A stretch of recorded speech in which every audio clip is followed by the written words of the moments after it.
So before we get into it, because I know some people will probably bring it up, I am aware of the claims Kelis made against the Neptunes.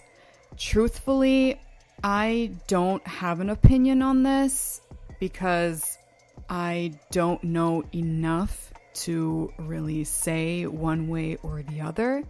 The situation sounds like it's a lot more complicated than what the headlines suggest, so my recommendation to you guys would be to read as much as there is on the subject and come to your own conclusion. As usual, I'm only going to focus on the music. Thank you for understanding. Now, I feel like I've really been on a roll with these last few entries because once again, we have a pretty much perfect album.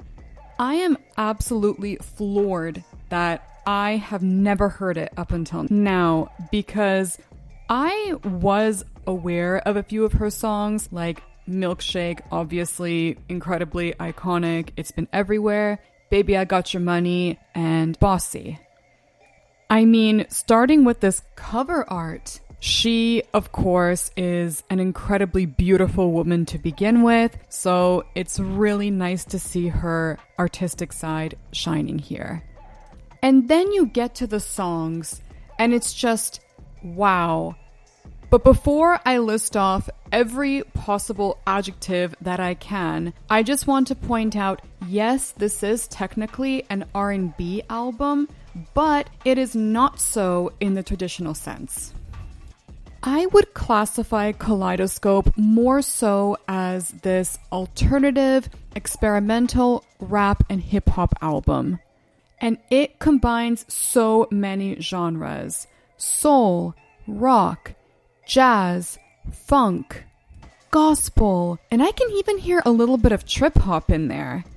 It's as if she and the production team decided to take Bedtime Stories by Madonna and just decide to exist on a whole different plane.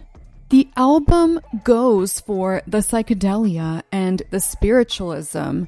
It's like the album is hopping between timelines, managing to sound rootsy, retro, and ultra-modern all at once. And then Kelis's voice and just her whole presence, you know, she's not just the feisty girl. She's so whimsical and magical and also incredibly gentle.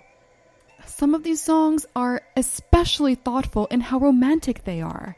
Ugh, and then you're gonna ask me what my favorite song is? Are you kidding? If I absolutely have to pick one, fine, I'll go with Roller Rink. But need I remind you, that's saying something. If you want something that you could both dance and relax to, Kaleidoscope is it. The thing that kills me about all of this though is because Kelis is a Black woman artist, people in the industry just kind of expected her to stay in this particular box and not go the route that she did with this album. People are allowed to enjoy and try out whatever musical genres they want. And besides, the majority of genres known in the North American mainstream were in fact invented by people of African descent. So I really don't know what the argument is here. But anyway, great album, you'll love it. Before I sign off, I do have a quick announcement to make. After this entry, we are now officially down to our last two of the Bops from the Basement series. And they are actually from the original lineup, which means, starting with the next one, we will be going back to our scripted format. In the penultimate episode, we will be going back full throttle into New Wave, so please look forward to it. Thank you so much for listening. Bye-bye now.